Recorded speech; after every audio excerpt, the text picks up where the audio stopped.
माशाअल्लाह, ये मस्जिद आयशा से पंजाब के लिए इमदाद की जा रही है और ये बहुत सारा माल जमा करके अब इसको आगे रवाना किया जाएगा इंशाअल्लाह।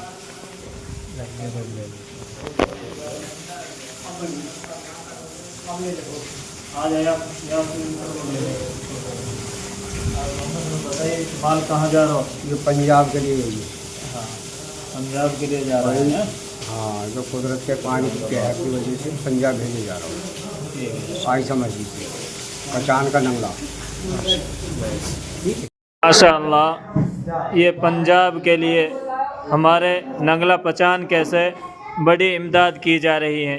ये साथी देखो माशाअल्लाह बहुत मेहनत में लगे हुए हैं नंगला पहचान का।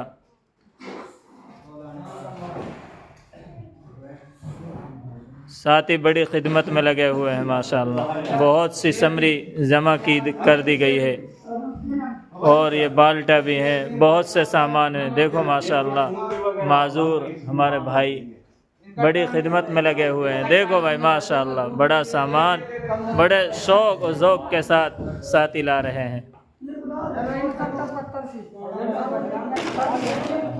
भाई साथी यार करते रहे भाई माशाअल्लाह।